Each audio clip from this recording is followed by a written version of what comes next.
తాడేపల్లి పట్టణంలో దివంగత ముఖ్యమంత్రి మహానేత డాక్టర్ వైఎస్ రాజశేఖర రెడ్డి జయంతి వేడుకలు ఘనంగా జరిగాయి. పట్టణంలోని ప్రముఖ కూడలి అయిన వైఎస్ఆర్ సెంటర్ నందు YSR and KVR charitable trust chairman Kallam Rajasekhar Reddy ఈ కార్యక్రమాన్ని నిర్వహించారు. ఉదయం నుంచే వైఎస్ఆర్ సెంటర్, పరిసర ప్రాంతాలన్నీ వైఎస్ఆర్ కాంగ్రెస్ పార్టీ శ్రేణులు, అభిమానుల రాకతో కోలాహలంగా మారాయి. ఈ కార్యక్రమానికి వైఎస్ఆర్ కాంగ్రెస్ పార్టీ ముఖ్య నేతలు, మంగళగిరి నియోజకవర్గ సమన్వయకర్త దొంతిరెడ్డి వేమారెడ్డి మరియు వైఎస్ఆర్ కాంగ్రెస్ పార్టీ రాష్ట్ర కార్యదర్శి, పార్లమెంట్ మరియు తాడేపల్లి పట్టణ అధ్యక్షులు బుర్రముక్కు వేణుగోపాల సోమిరెడ్డి ముఖ్య అతిథులుగా విచ్చేశారు. వైఎస్ఆర్ సెంటర్కు చేరుకున్న వీరికి charitable trust chairman Kallam Rajasekhara Reddy మరియు స్థానిక నాయకులు ఘన స్వాగతం పలికారు. అనంతరం ముఖ్య అతిథులు వైఎస్ రాజశేఖరరెడ్డి విగ్రహానికి పూలమాలలు వేసి ఘనంగా నివాళులర్పించారు. ఈ సందర్భంగా దివంగత నేత ప్రజా సంక్షేమ పాలనను, పేదల పట్ల ఆయనకున్న ప్రేమాభిమానాలను నాయకులు గుర్తు చేసుకున్నారు. వైఎస్ఆర్ ఆశయ సాధన కోసం ప్రతి ఒక్కరూ కృషి చేయాలని పిలుపునిచ్చారు. ఈ వేడుకల సందర్భంగా చారిటబుల్ ట్రస్ట్ ఆధ్వర్యంలో పేద ప్రజల ఆకలి తీర్చేందుకు భారీ అన్నదాన కార్యక్రమాన్ని ఏర్పాటు చేశారు. ఈ అన్నదాన కార్యక్రమాన్ని దొంతిరెడ్డి వేమారెడ్డి, బుర్రముక్కు వేణుగోపాల సోమిరెడ్డి, కళ్లం రాజశేఖరరెడ్డిలు ప్రారంభించారు. పట్టణంలోని వందలాది మంది పేదలు, స్థానికులు ఈ అన్నదానంలో పాల్గొని భోజనాలు చేశారు. మహానేత వైఎస్ఆర్ జయంతి వేడుకల్లో రాష్ట్ర, జిల్లా, నియోజకవర్గ, పట్టణ స్థాయికి చెందిన వివిధ విభాగాల ప్రతినిధులు, వైఎస్ఆర్ కాంగ్రెస్ పార్టీ కుటుంబ సభ్యులు మరియు పెద్ద సంఖ్యలో మహిళలు ఉత్సాహంగా పాల్గొన్నారు. వైఎస్ఆర్ అమర్ రహే అంటూ కార్యకర్తలు చేసిన నినాదాలతో తాడేపల్లి వైఎస్ఆర్ సెంటర్ మార్మోగింది. ఇవాళ మన ప్రియతమ దివంగత ముఖ్యమంత్రి వైఎస్ రాజశేఖర రెడ్డి గారి 77వ జన్మదిన సందర్భంగా మన వైఎస్ఆర్ సెంటర్లో చిన్న కార్యక్రమం, అన్నదాన కార్యక్రమం చేశాము. వేలాదిగా తరలి వచ్చారు. ఎంతో మనం ఆయన చనిపోయినా కూడా ఇప్పటికి కూడా మన గుండెల్లో నిలబడి ఉన్నాడంటే ఆయన ఎన్నో మంచి పనులు చేశాడు కాబట్టి ఆంధ్ర ప్రజల, తెలుగు ప్రజల మనసుల్లో ఇప్పటికే స్థిరస్థాయిగా నిల్చున్నాడు. ఆరోగ్యశ్రీ కానీ, ఇంకా ఫీజు రింబర్స్మెంట్ కానీ, మిగతా ఎన్ని పథకాలైనా కానీ కుల మతాలతో తేడా లేకుండా అందరికీ సాయం చేశాడు. ఈ సాయాన్ని అందరూ గుర్తుపెట్టుకొని ఇప్పుడు కూడా 2009లో చనిపోయినా కూడా 2026లో కూడా అందరూ మన ఇంట్లో మనిషి ఏదో పుట్టినరోజు ఎట్లా జరుపుకుంటున్నాం అట్లాగే అందరూ వచ్చి నందుకు ఇక్కడ వైఎస్ఆర్ సెంటర్ తరఫున కృతజ్ఞతలు తెలియజేస్తున్నాను.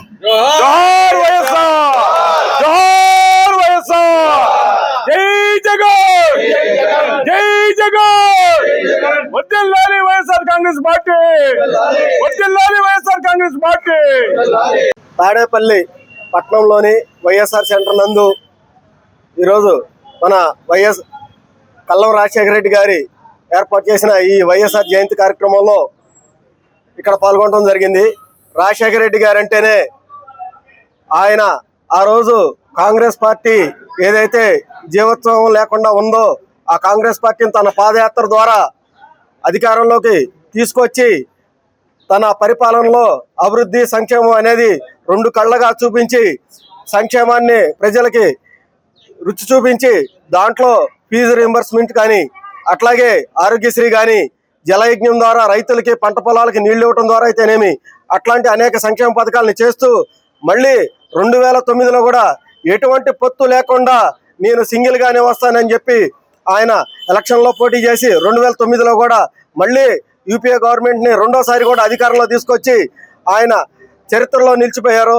ఒక ముఖ్యమంత్రి అంటే చాలా మంది అనుకుంటూ ఉంటారు పరిపాలించడం కాదు, ఆయన ముఖ్యమంత్రి కన్నా కూడా ఒక నాయకుడిగా ఎంతో గొప్పగా అన్ని రాజకీయ పార్టీలు భారతదేశంలో ఉండే అందరికీ కూడా మనసులో గుర్తుండిపోయే విధంగా పరిపాలన చేసి చూపించాడు. దురదృష్టవశాత్తు ఆయన 2009లో అధికారంలోకి వచ్చిన 3 నెలల్లోనే చనిపోవడం జరిగింది.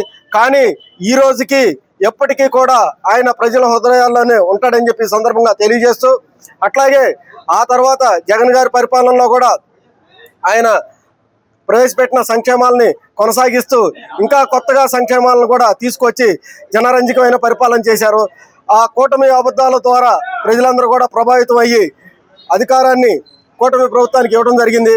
కానీ ఖచ్చితంగా నేను మీకోసమే ఉంటానని చెప్పి, ఆయన మీకోసమే పోరాడతానని చెప్పి ఈరోజు రాష్ట్రంలో ఏ సంఘటన జరిగినా ఎక్కడికైనా కూడా ఆయనే ముందు వరుసలో నుంచొని ప్రజల తరఫున ఏదైతే బాధ్యత ప్రజల తరఫున పోరాడుతూ ఉన్నాడు అది అనేక సంఘటనలో కూడా తెలుస్తూ ఉంది.